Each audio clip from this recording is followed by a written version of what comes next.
नमस्कार, NF news के खास प्रोग्राम क्या कहता है कानून में आप सभी का बहुत स्वागत, जहां हम अक्सर चर्चा करते हैं उन कानूनी मुद्दों को लेकर जो आपकी दिनचर्या में, दैनिक जिंदगी में आपके लिए जरूरी होते हैं और जानने आपके लिए जरूरी होते हैं, जिनका अल्प ज्ञान कभी कभी आपको फंसा भी देता है। रोज की तरह मेरे साथ मौजूद हैं हाईकोर्ट के वकील योगेश अग्रवाल जी। बहुत बहुत स्वागत है सर आपका। Thank you sir. आज बात करेंगे एक्स्ट्रा मैरिटल अफेयर की। बहुत से लोगों के चेहरे जो है वो खिल जाएंगे, क्योंकि जो अभी सुप्रीम कोर्ट की तरफ से आदेश आया एक्स्ट्रा मैरिटल अफेयर को लेकर, वो कहीं ना कहीं लोगों को परेशानी भी देने वाला है और लोगों को खुश भी करने वाला है। क्योंकि वकील साहब, आजकल बहुत सारे महिलाएं भी ऐसी हैं वर्किंग, और बहुत सारे आदमी भी ऐसे हैं जो एक्स्ट्रा मैरिटल अफेयर रखते हैं। कानून क्या कहता है एक्स्ट्रा मैरिटल अफेयर को लेकर? आप रख सकते हैं या नहीं रख सकते? देखो सर, कानून की बात करते हैं Abhishek ji. Extra marital affair जब हम इसकी बात करते हैं तो कानून में इसको अडल्ट्री बोला जाता है। और अडल्ट्री के लिए जो सेक्शन था पहले, वो था 497 आईपीसी, इंडियन पिनल कोड, जिसको सुप्रीम कोर्ट ने ख़त्म कर दिया। अभी लास्ट ईयर ख़त्म हुआ है ये।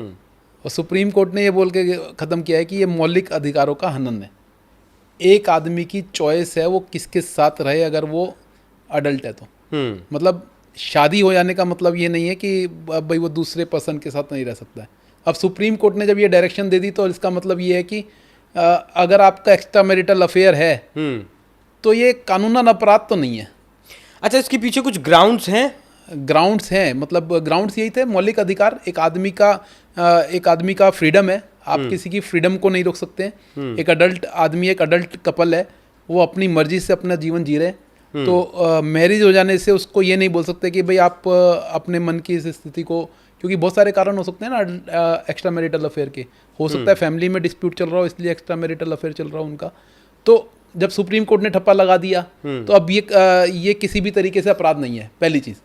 अब अगर एक्स्ट्रा मैरिटल अफेयर है लड़की का या लड़के का, तो उनके पास क्या राइट है, इसके ऊपर क्वेश्चन उठता है। क्या अगर हस्बैंड का एक्स्ट्रा मैरिटल अफेयर है तो क्या वाइफ हस्बैंड के खिलाफ कोई केस डाल सकती है? यस, डाल सकती है। क्या हस्बैंड वाइफ के खिलाफ कोई केस डाल सकता है? यस, डाल सकता है। और दोनों में थोड़ा सा डिफरेंस है। अगर हम वाइफ की बात करते हैं, हस्बैंड का एक्स्ट्रा मैरिटल अफेयर है, एक बात तो क्लियर हो गई है कि अब कोई कानूनन अपराध नहीं है, इसका मतलब सजा तो नहीं होगी। अच्छा, सजा नहीं होगी, बंदे को जेल नहीं जाना पड़ेगा। एक्स्ट्रा मैरिटल अफेयर के अंदर जेल नहीं जाना पड़ेगा। 497 जो सेक्शन था उसको खत्म ही कर दिया। नए कानून में है ही नहीं अडल्ट्री के ऊपर कोई सेक्शन, बीएनएस के अंदर कोई सेक्शन ही नहीं है। तो अब वाइफ क्या करे? अगर वाइफ को पता लग गया तो मानसिक स्थिति तो खराब हो जाती है कि हस्बैंड का बाहर अफेयर चल रहा है, और पता लग जाता है, आपको पता है घर में क्या होता है। तो अब वाइफ के पास राइट है, सर्टेन राइट्स हैं। वो क्या क्या कर सकती है? पहली चीज़, वो हस्बैंड के खिलाफ डोमेस्टिक वायलेंस एक्ट के अंदर, 2005 के अंदर जो एक्ट बना था, डोमेस्टिक वायलेंस एक्ट के अंदर जा करके केस फाइल कर सकती है मेट्रोपॉलिटन मजिस्ट्रेट के पास, महिला कोर्ट के अंदर। अब डीवी एक्ट के अंदर उसके पास सर्टेन राइट्स हैं जो वहाँ पर क्लेम कर सकती है। वो वहाँ पर जा करके हस्बैंड से प्रोटेक्शन मांग सकती है कि भाई मेरा हस्बैंड जो है बाहर इसका अफेयर चल रहा है और घर में आकर मेरे साथ अब्यूज़ करता है। ठीक है। मेंटेनेंस मांग सकती है, रेजिडेंस ऑर्डर ले सकती है, और इवन वो ये भी बोल सकती है कि मेरा हस्बैंड जो है एक्स्ट्रा मैरिटल अफेयर में घर में नहीं आता, इसको घर में घुसने से रोका जाए। तलाक भी मांग सकती है। हाँ, उस पर आ रहा हूँ। ये तो हो गया डोमेस्टिक वायलेंस एक्ट के अंदर जा करके वो सर्टेन राइट्स को क्लेम कर सकती है। ठीक है, क्योंकि जब एक्स्ट्रा मैरिटल अफेयर होता है तो वहाँ पर सर्टेन ऐसी चीज़ें शुरू हो जाती हैं कि हस्बैंड का ध्यान बाहर की तरफ चला जाता है और वो घर में ड्यूटीज़ को पूरा करना बंद कर देता है, मेंटेनेंस नहीं देता है, इकोनॉमिकल भी अब्यूज़ करता है, फिजिकल भी अब्यूज़ करता है। तो इस तरह के अब्यूज़ को रोकने के लिए वो डोमेस्टिक वायलेंस एक्ट के अंदर जा करके अपने राइट्स को क्लेम कर सकती है। सेकंड, जो आपने बोला, वाइफ इस ग्राउंड पे जा करके हस्बैंड से डिवोर्स मांग सकती है, और डिवोर्स के साथ साथ एक परमानेंट अलीमनी, एक मोटा अमाउंट उससे वसूल सकती है।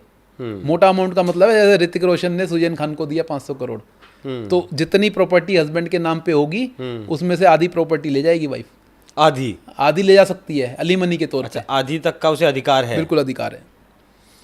अच्छा, लड़कों के केस में क्या हो? हाँ, अगर वाइफ का एक्स्ट्रा मैरिटल अफेयर है? अब वाइफ का एक्स्ट्रा मैरिटल अफेयर है तो बेचारे पतियों के पास खाली एक ही अधिकार है, वो जाकर के डिवोर्स मांग सकते हैं बस। खाली एक ही अधिकार है, वो बेचारे जाएंगे कोर्ट के अंदर जा करके ये बोल करके कि देखिए मेरी वाइफ का एक्स्ट्रा मैरिटल अफेयर है, और वो उसके खिलाफ खाली डिवोर्स मांग सकते हैं, इसके अलावा कुछ नहीं कर सकते। वो एलिमनी नहीं मांग सकते? अलीमनी मांग सकते हैं, अगर किस चीज़ की alimony? Permanent alimony? Permanent alimony husband को नहीं मिलती है, वो मेंटेनेंस मांग सकते हैं। मेंटेनेंस उस केस में जब वाइफ ज्यादा कमाती है वो हस्बैंड से, और अगर हस्बैंड कमाता ही नहीं है, वो घर हाँ, रहता तो है, अगर वाइफ कमाती है। अगर हस्बैंड घर में रहता है, वाइफ कमाती है, तो वो ड्यूरिंग द ट्रायल जो भी डिवोर्स केस चलेगा उस दौरान वो अपनी वाइफ से मेंटेनेंस क्लेम कर सकते हैं सेक्शन 24 ऑफ HMA के अंदर जा करके, जब तक केस चलेगा, जब तक केस चलेगा जब तक। और उसके बाद प्रॉपर्टी का डिवाइडेशन मांग सकते हैं, एलिमनी मांग सकता है हस्बैंड। ये बोल सकता है भाई ये जो प्रॉपर्टी मेरी वाइफ के नाम पे है ये मैंने ही खरीद के दी थी। और इसके अलावा वो सिविल सूट में जाकर के अपने प्रॉपर्टीज का पार्टीशन मांग सकता है वो, कि भाई ये जो प्रॉपर्टी थी मैंने लव एंड अफेक्शन में अपने वाइफ के नाम कर दी थी, एक्चुअल में खरीदी तो मैंने अपने फंड से ही थी। अब मेरी वाइफ का बाहर एक्स्ट्रा मैरिटल अफेयर चल रहा है, मैं इससे डिवोर्स लेना चाहता हूँ, और जो प्रॉपर्टीज हैं इसका मेरे को वापस दिलाया जाए। प्रॉपर्टी मांग सकता है अगर उसी ने खरीदी थी प्रॉपर्टी, क्योंकि जनरली हमने देखा फैमिलीज में वो थोड़ी सी स्टैम्प ड्यूटी बचाने के लिए अपनी वाइफ के नाम प्रॉपर्टी करा देते हैं, वहां पर कुछ परसेंटेज बच जाता है। अब होता क्या है, वाइफ के नाम प्रॉपर्टी हो गई, वो मालिकाना हक तो उसका आ गया, अब डिस्प्यूट हो गया एक्स्ट्रा मैरिटल अफेयर होने के कारण, तो क्या करे हस्बैंड, प्रॉपर्टी भी गई, बीवी भी गई। तो अब इससे बचने के लिए काम कर सकता है, बीवी को तो जानना ही है क्योंकि वो डिवोर्स लेगा, अब एक्स्ट्रा मैरिटल अफेयर है या तो खत्म कर ले या डिवोर्स लेके उससे अपना पीछा छुड़वा ले, और साथ में उस प्रॉपर्टी का राइट क्लेम कर सकता है हस्बैंड, ये बोल करके कि मैंने लव एंड अफेक्शन में प्रॉपर्टी इसके नाम कराई थी, इसके जो फंड्स थे, जो प्रॉपर्टी खरीदने में पैसा दिया गया था वो मैंने ही दिया था। अच्छा, एक चीज़ और बताइए वकील साहब, जैसे पत्नी तो घर पे रहती है, पति काम करता है, उसका वहाँ एक्स्ट्रा मैरिटल अफेयर हो गया, अब आपने बताया कानूनी तौर पर सजा तो उसे नहीं मिलेगी, पत्नी डिवोर्स मांग सकती है, मेंटेनेंस मांग सकती है, एलिमनी मांग सकती है, लेकिन क्या ऐसा भी है कि वो घर में इस बात को लेकर विवाद तो होगा ही, जाहिर सी बात है, तो और कुछ क्या कर सकती है पत्नी? देखो अभी कुछ टाइम से ना एक डिबेट चल रही है मैरिटल रेप को लेकर के, हाँ, और मुझे लगता है मैं तो वैसे इसके फेवर में नहीं हूँ, पर्सनली मैं इसके फेवर में नहीं हूँ, लेकिन आने वाले टाइम में अगर मैरिटल रेप पे अगर कुछ आया तो ऐसे केसेस के अंदर मैरिटल रेप की FIR होनी शुरू हो जाएंगी। क्योंकि फिर बीवी ये बोलेगी भाई ये इसका एक्स्ट्रा मैरिटल अफेयर है, वहाँ जा करके तो ये मजे लेता है और घर में आकर के मेरे साथ रेप करता है मेरी इच्छा के विरुद्ध।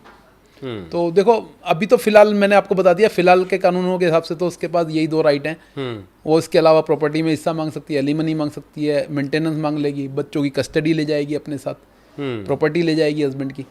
अब अगर हस्बैंड को एक्स्ट्रा मैरिटल अफेयर में रहना ही है और सब कुछ छोड़ने को तैयार है तो ठीक है, वाइफ कुछ नहीं कर पाएगी फिर। तो लड़कियों के पास, महिलाओं के पास कानून ने बहुत सारे अधिकार दिए हैं, लेकिन लड़कों को सिर्फ एक ही अधिकार दिया है कि वो डाइवोर्स फाइल कर सकते हैं। उसके बाद भी अगर कोर्ट को लगेगा डाइवोर्स देना है तो ही वो देंगे। अगर लगेगा कि काम चल सकता है, एक कूलिंग पीरियड जो 6 महीने का दिया जाता है, काम चल सकता है तो चलाया जा सकता है। तो आप कानूनी सज़ा तो आपको नहीं होगी, एक्स्ट्रा मैरिटल अफेयर चला सकते हैं, लेकिन हम सलाह नहीं देंगे कि आप एक्स्ट्रा मैरिटल अफेयर चलाएं। तो जो भी कुछ कानूनी जानकारी थी एक्स्ट्रा मैरिटल अफेयर को लेके वो हमने आपके साथ साझा करने की कोशिश की। लेकिन अगर आपका भी कोई सवाल है एक्स्ट्रा मैरिटल अफेयर को लेकर तो वो आप भी हमें कमेंट सेक्शन में लिख सकते हैं। चर्चा के लिए बहुत बहुत धन्यवाद वकील साहब। बाकी दर्शकों, आपको चर्चा कैसी लगी कमेंट कर जरूर बताइएगा। धन्यवाद।